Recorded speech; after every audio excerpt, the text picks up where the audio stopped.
ಸಂಪನ್ಮೂಲವನ್ನು ಸಂಪೂರ್ಣವಾಗಿ ಉಪಯೋಗ ಮಾಡಬೇಕು. ರೈತರ ಬದುಕು ಸುಂದರ ಆಗಬೇಕು. ಅದಕ್ಕಾಗಿ ಆಲ್ಮಟ್ಟಿ ಯೋಜನೆ ಏನಿದೆ, ಆಲ್ಮಟ್ಟಿ ಹಿನ್ನೀರಿನ ಸಲುವಾಗಿ, ಆ ಹಿನ್ನೀರನ್ನು ನಿಲ್ಲಿಸೋದ್ರ ಸಲುವಾಗಿ ಏನು 75,000 ಎಕರೆ ಭೂಮಿ ರೈತರಿಂದ ಪಡೆದುಕೊಂಡು, ಅದು ಹೇಗೆ 1 ಎಕರೆಗೆ 40 ಲಕ್ಷ, 1 ಎಕರೆಗೆ 40 ಲಕ್ಷ ರೂಪಾಯಿ ಕೊಟ್ಟು ಆ ಭೂಮಿಯನ್ನು ಪಡೆದುಕೊಂಡು ಆ ನಮ್ಮ ಒಟ್ಟು ಆಲ್ಮಟ್ಟಿ ಯೋಜನೆಯನ್ನು UKP 3ನೇ ಹಂತವನ್ನು ಪೂರ್ಣಗೊಳಿಸುವ ಹಾಗೂ 12.5 ಲಕ್ಷ ಎಕರೆ ಭೂಮಿಯನ್ನು ನೀರಾವರಿಗೊಳಿಸ್ತಕ್ಕಂಥ ಬಹುದೊಡ್ಡದಾಗಿರ್ತಕ್ಕಂಥ ನಿರ್ಣಯವನ್ನು ಏನು ಕೈಗೊಂಡ್ರು, ಆ ಹಿನ್ನೆಲೆಯಲ್ಲಿ ಕರ್ನಾಟಕಕ್ಕೆ ಸಂಪೂರ್ಣವಾದ ವಿಶ್ವಾಸ ಇದೆ. ಸನ್ಮಾನ್ಯ ಮುಖ್ಯಮಂತ್ರಿಗಳು, ಉಪಮುಖ್ಯಮಂತ್ರಿಗಳು ಇವತ್ತು ನಮ್ಮ ಕರ್ನಾಟಕಕ್ಕೆ 6ನೇ ಗ್ಯಾರಂಟಿ ಕೊಡಬೇಕು, ಅದು ನೀರಿನ ಗ್ಯಾರಂಟಿ.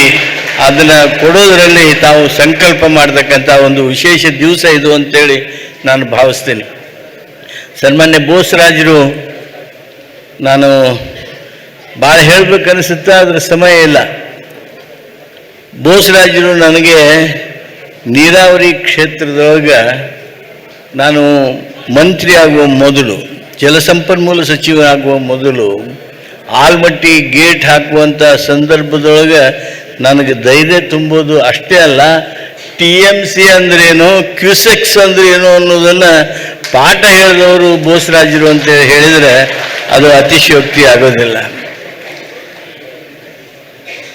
ಒಂದು ವಿಶೇಷ ಹೇಳ್ತೇನೆ ನಿಮಗೆ, ಬೋಸರಾಜರ ಕಾರ್ಯವೈಖರಿ ಅಂದರೆ ರಾಯಚೂರು, ಮಾನ್ವಿ ಅಲ್ಲಿ ಹೋಗಿ ನೋಡಬೇಕು. ರಾತ್ರಿ 1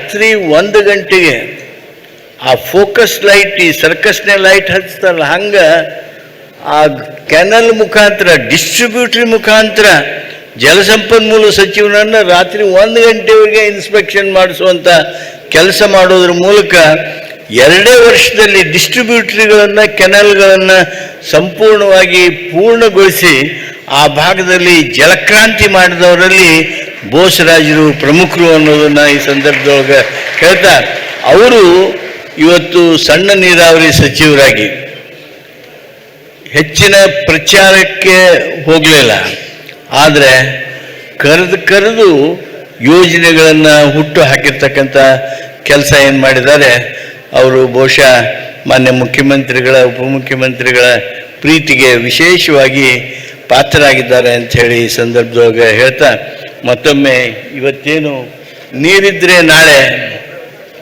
ಅಷ್ಟೇ ಅಲ್ಲ, ಜಲವೇ ಜಗದ ಜೀವಾಳ, ಇವುಗಳನ್ನು ನಾವು ಸಂಪೂರ್ಣ ಅರ್ಥೈಸಿಕೊಂಡು ಈ ಮಾತುಗಳನ್ನು ನಾವು ಸರ್ಕಾರದವರು, ವಿಶೇಷವಾಗಿ ಸರ್ಕಾರದ ಜೊತೆಗೆ ಸರಿಯಾಗಿ ಕೈ ಜೋಡಿಸುವ ಮೂಲಕ ರೈತ ಬಂಧುಗಳು ನಮ್ಮ ರಾಜ್ಯವನ್ನು ಸಂಪದ್ಭರಿತ ಮಾಡಬೇಕು ಅಂತೇಳಿ ನಾನು ಪ್ರಾರ್ಥಿಸಿ ತಮ್ಮೆಲ್ಲರಿಗೂ ವಂದಿಸಿ ನನ್ನ ಮಾತು.